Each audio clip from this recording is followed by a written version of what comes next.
सभी जिज्ञासु श्रोताओं का एक बार पुनः अभिनंदन। संधियां खूब करते हैं लोग, खूब करते हैं। तो संधि के, जैसा कि मैं हर बार कहता रहा हूं, 3 चरण हैं, जिसका एक चरण होता है संधि के सामान्य बात को समझना। जैसे हम लोगों ने संधि की परिभाषा ली, वो एक प्रश्न है, उसका उत्तर आना चाहिए। हमने संधि के विभेद लिए, वो एक प्रश्न है, हमें पता होना चाहिए। इसी तरह से हमें सवर्ण दीर्घ संधि, गुण संधि, वृद्धि संधि, यण संधि और अयादि संधि, इन 5 संधियों को हमने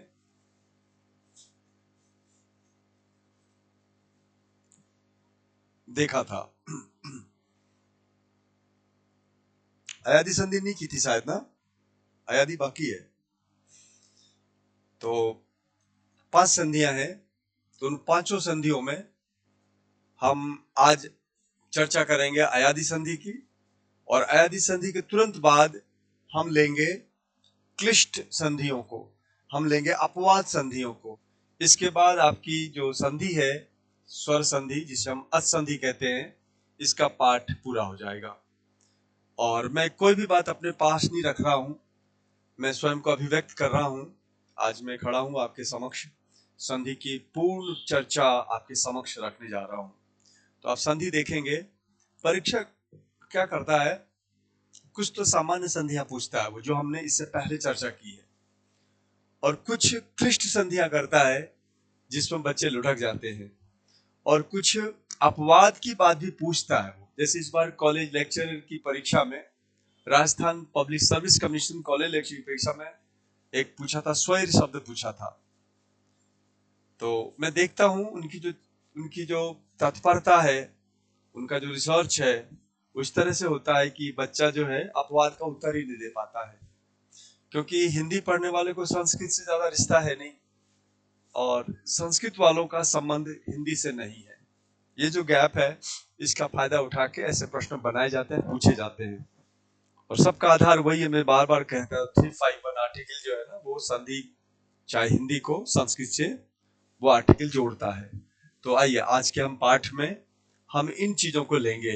एक तो हम ये लेने वाले हैं, 3 चीज लेने वाले हैं। अयादि संधि है ना, अयादि संधि, फिर हम लेंगे क्लिष्ट, फिर हम लेंगे अपवाद। ये आज का हमारा होने वाला है सेशन। तो देखिए, अयादि संधि के बारे में मैं यहाँ पे आपको एक नियम लिखता हूं। इस नियम को सबसे पहले आप आत्मसात करें। मैं अपने नाम को यहाँ पे छोटा कर देता हूं, ठीक है ना। देखिए, अयादि संधि में क्या होता है, अंतिम संधि है अयादि। ये देखिए, अयादि का जो नियम है वो ये है कि साहब हम ए के स्थान पर, इसके बाद ओ के स्थान पर, आई के स्थान पर और औ के स्थान पर हम कुछ वर्ण करते हैं। जैसे ए के स्थान पर हमारा होता है अय, ये ध्यान रखना है। ओ के स्थान पर हमारा होता है आ, अव, और आई के स्थान पर होता है आय, और औ के स्थान पर होता है आप। ये हमारा नियम है। यानी आप एक के स्थान पर अय करते हैं, ओ को अव करते हैं, आई को आय करते हैं, औ को आव करते हैं। ऐसा कब होता है, जब इधर स्वर हो, तो जब इधर स्वर हो तब हम ऐसा करते हैं। तो ये हमारा अयादि संधि का सामान्य नियम आपके सामने है। बहुत सरल है ये, इसको हम उदाहरण में समझते हैं। जैसे देखिए, हमारे पास शब्द है ने, धन, अन, ठीक है। हमने पहला उदाहरण लिया, ने, धन, अन। अब ये नियम क्या कह रहा है, नियम ये कह रहा है कि भाई इन अक्षरों के स्थान पर ये अक्षर, ये शब्द युग्म हो जाते हैं यदि इधर स्वर हो तो देखिए, नौ में ए है कि नहीं है, नौ में ए है, एक ओम बाहर निकाला हमने। इधर अन का जो अ है वो स्वर है, स्वर इधर है, ठीक है ना। तो अब एक के स्थान पर इसके अनुसार कर दीजिए अय। तो ये आप अय करेंगे तो बनेगा नौ, अय और अन। इन सबको मिलाएंगे तो क्या बनेगा, नौ न अ से मिला तो बना न, य अ से मिला तो बना य, और न यथावत लिखा हमने तो हमारा शब्द बन गया नयन। इस तरह से ये शब्द बनते हैं, नयन। अब मैं एक औ से लेता हूं, फिर बाकी उदाहरण लेंगे हम। पौधन अक है, पौधन अक। यहां भी पौ में कौन सा अक्षर है? पौ में छिपा हुआ अक्षर है औ, और आगे है अक। तो औ के स्थान पे आव करें, तो औ के स्थान पे, औ के स्थान पे जब हम आव करेंगे ना, तो हमारा जो अक्षरों की स्थिति होगी वो इस तरह की होगी, और इन सबको मिलाओगे आप तो बन जाएगा पावक। तो अयादि संधि क्लिष्ट भी है और अयादि संधि सरल भी है। मैंने भी कल जो परीक्षण किया था बच्चों का, तो लगभग आधे बच्चों का अयादि संधि गलत आया, पता नहीं क्यों आया लेकिन गलत आया। तो खैर जो भी बात होती है, रिसर्च बेस्ड है हमारी बात सारी। गलत इसलिए आया क्योंकि जब आप जुड़ा हुआ शब्द देते हैं नयन, तो बच्चा शक पका जाता है कि यार नयन को कैसे तोड़े, तो तोड़ने में दिक्कत आती है।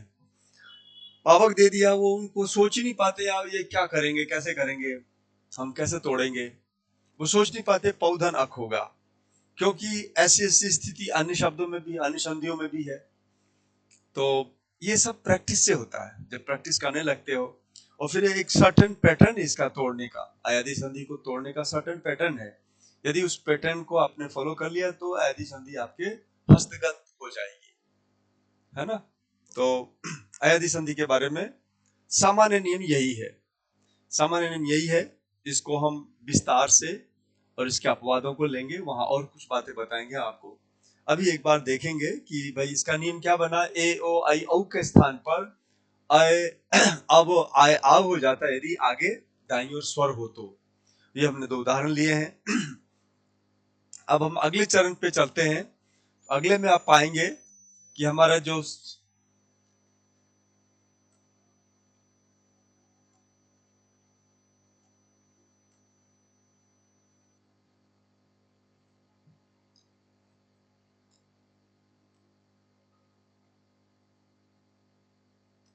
ये देखिए, हमारे पास एक क्लिष्ट गुण संधि के उदाहरण हमारे पास है।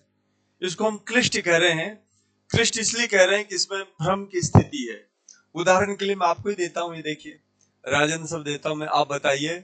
राजा धन इंद्र होगा नंबर एक, या राजधन इंद्र होगा। दूसरा हम ले रहे हैं, या फिर राजा धन इंद्र होगा, या मैं तीसरा ले रहा हूं,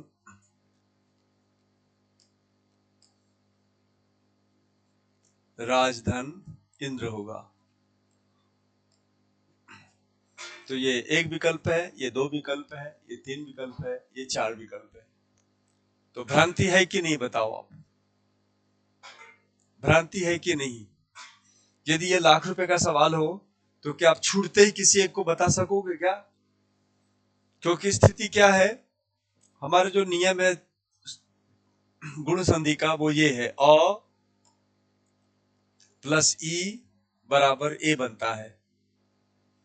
और यदि हम अ प्लस ई रखें तब भी ए बनता है।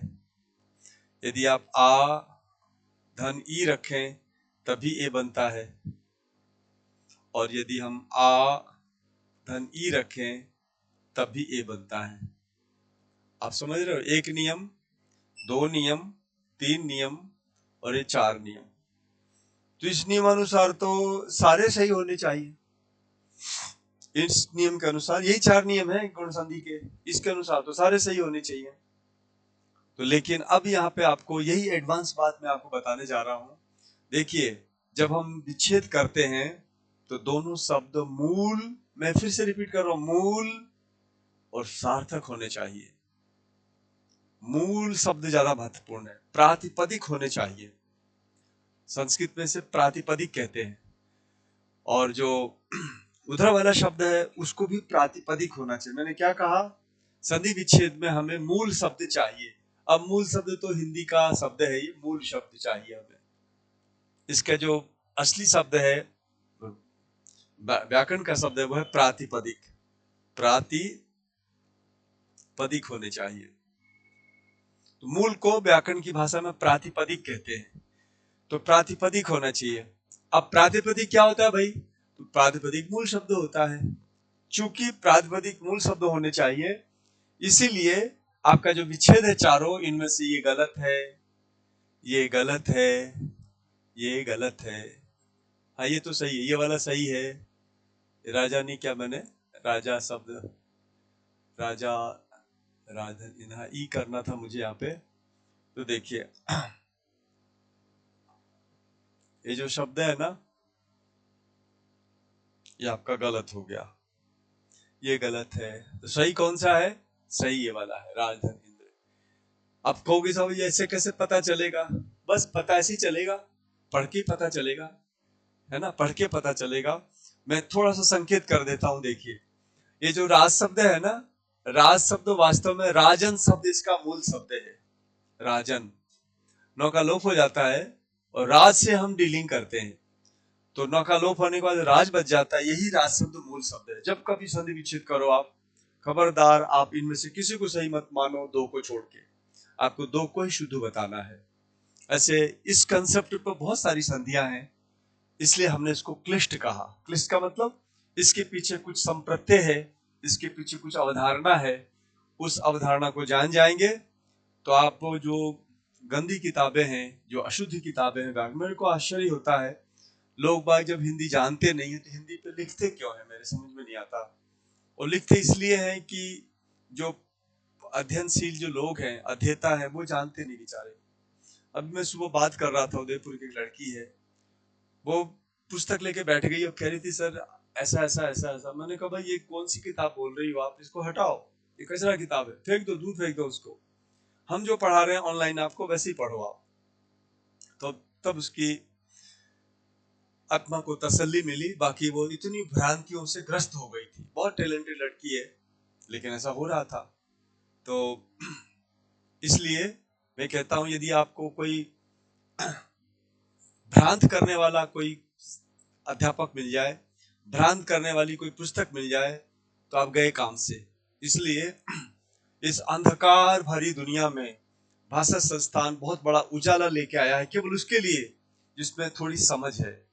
यस्य नास्ति स्वयं प्रज्ञा शास्त्रम तस्य करोति किम, लोचनाभ्याम विहीनस्य विहीनस्य दर्पणम किम करिष्यति। जिसकी खुद समझ नहीं है वो तो जाएगा, क्योंकि वैसे भी 99% लोगों को असफल होना है, 1% को सफल होना है।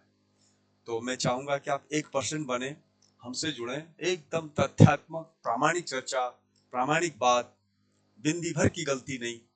देखिए मानवीय गलती वो अलग बात है, आप तथ्य न जानने की वजह से, सिद्धांत न जानने की वजह से आप कोई गलत बात बता रहे हैं तो गलत होती है। तो आपको वैसी गलती हमारे पास बिल्कुल नहीं मिलेगी। आइए इससे जुड़िए और देखिए कि कैसे क्लिष्ट संधियों को किया जाता है। हमने क्या बताया? राजधन इंद्र होगा, क्यों होगा? क्योंकि मूल शब्द को हम विच्छेद के रूप में लिखते हैं। जब कभी भी कोई शब्द तोड़ोगे आप तो मूल 2-5 करोगे, पता चल जाएगा आपको। हम दूसरे शब्द पे आते हैं। देखिए पूर्वान्न, पूर्वान्ह के बारे में तो सत्यानाश हो रखा है पूरे हिंदी जगत में। इसमें शब्द है पूर्व और अहन, ये इसका विच्छेद है। अब आपको लगेगा यार भाई आप कैसे कह रहे हो पूर्वान्ह, ये ण किस तरह से है? तो वास्तव में ण जो है ना वो इस तरह से है, ण का असली रूप ये है। जब ण का असली रूप ये है तो वह हलंत न पे क्यों गया? यही तो इसकी क्लिष्टता है, यही तो इसका टेढ़ापन है। तो आपको टेढ़ापन ध्यान रखना है। अब फिर से मैं अपनी बात पे आता हूं। हमने राजधन इंद्र क्यों किया? क्योंकि राजन जो शब्द है, राज जो शब्द है वो प्रातिपदिक है। इस तरह से पूर्व शब्द प्रातिपदिक है। हम सब जानते हैं पूर्व एक शब्द होता है और अहन शब्द एक प्रातिपदिक है। अहन का मतलब होता है दिवस। अहन का क्या मतलब होता है? दिवस। तो अहन भी प्रातिपदिक है, पूर्व भी प्रातिपदिक है। दोनों प्रातिपदिक को हम तोड़ेंगे तो अहन को इस रूप में लिखेंगे हम, न के रूप में, हलंत के रूप में। समझे? हावन को कैसे लिखेंगे? इस रूप में लिखेंगे। अब क्या चर्चा, अब बनते समय ऐसा क्यों हो जाता है ये? तो असल में और अ के बीच में दीर्घ होता है, आप जानते हो, अ को मिला के दीर्घ करते हैं, ये हो गया दीर्घ। पूर्वाहन, ये बन गया आपका एक काम। और ऐसा नियम है, जब कभी, मेरे हाथों को देखिए आप, जब कभी आहन वाले शब्द, आहन, आहन जिससे जुड़ता है उसका हलंत अंदर चला आता है। देखिए, जब आहन जुड़ा तो उसका जो हलंत था नौ वाला वो अंदर चला आया, ह पे आ गया, इसलिए शुद्ध लिखा गया ये पूर्वान। मैं इस पूर्वान को एक बार फिर से लिख देता हूं, ठीक से दोनों तरह से लिख देता हूं। यहां देखिए, पूर्वान जो है ना, वो भी जो लिखा वो भी सही नहीं, गलत नहीं है, सही है बिल्कुल। मैं इसको एक और तरह से लिखता हूं, ये देखिए,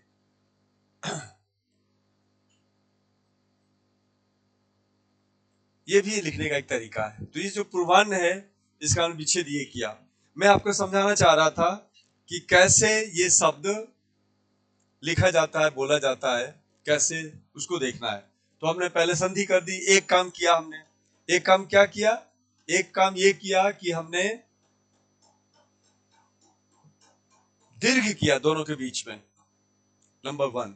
नंबर 2, हम क्या करेंगे, इस रॉ की वजह से, ऐसा नियम है, नियम ये है, री र श यदि पहले होता है तो ये जो नौ है ना, ये नौ बन जाता है। ऐसा सामान्य नियम है, एक बहुत ही सामान्य नियम है, व्यंजन संधि इसकी चर्चा होगी। तो देखिए यहाँ पे र है ना, र ने नौ को ण कर दिया। पहले तो हम, पहला चरण तो ये हो गया। दूसरे चरण में हमने हलंत को शिफ्ट करके अंदर किया। मैंने क्या बोला था, आहन के साथ जब हम काम करते हैं, जब शब्द जुड़ता है तो नौ हलंत अंदर आ जाता है, हलंत अंदर आ जाता है, नौ अंदर नहीं आता है, हलंत अंदर आता है। जब टूटता है, टूटने तो हाथ अलग हो रहा है ना, जब टूटता है तो हलंत बाहर आ जाता है।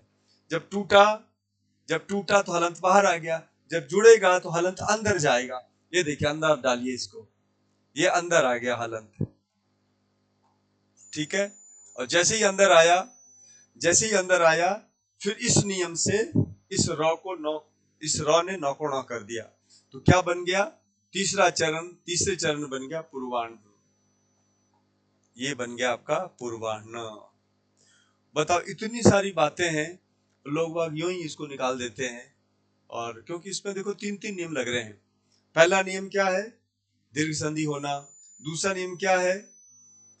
हलंत का अंदर आना, क्योंकि हलंत, आहन वाला हलंत अंदर घुसाता है। ऐसा आहन के साथ ही होता है, औरों के साथ नहीं होता। और चौथा नियम ये है, तीसरा नियम कह सकते हो आप, ये है कि आपका जो रीरा सौ यदि दिखाई दे इधर बाईं ओर, तो नौ जो है नौ बन जाता है। तो इधर देखो दिखाई दे रहा है री, रॉ, रॉ की वजह से नौ को नौ कर दिया हमने। कहीं भी रॉ पहले है, आगे कहीं भी यदि नल वाला नौ होगा तो नौ बन जाते, हर जगह का नियम है। आप लाइए, आपको नहीं मिलेगा कोई भी शब्द, यदि मिलता है तो कोई न कोई कारण होगा। तो उसमें 2-3 बातें हैं। अणत्व वाली बात हम व्यंजन संधि में करेंगे। अभी सामान्य रूप से ये सीखना है आपको कि रॉ की वजह से जो है ना, नौ जो है नौ बन गया, तो हमारा पूर्वाह्न बन गया। तो इस तरह से हमने देखा कि पूर्वाह्न में कितनी कारीगरी थी, देखा कितनी सूक्ष्मता है। और पूर्वाह्न पूछ दे परीक्षक, तो क्या कोई बच्चा इसको शुद्ध करेगा? कोई नहीं करने वाला है। संस्कृत वाला बच्चा भी नहीं जानता इस चीज को, क्योंकि इतनी उपस्थिति विषयों की बहुत कम बच्चों के पास होती है। तो अब हम आते हैं अपराह्न पे, है ना। तो अपराह्न में भी लगभग वैसी ही बात है जो इसमें है। तो अपराह्न को भी ले लेते हैं। देखिए, हम इसको सबको जो चीजें हैं यहाँ पे हटा देता हूं मैं, और मैं अपराह्न को लेता हूं। देखिए, अपराह्न में क्या करेंगे हम?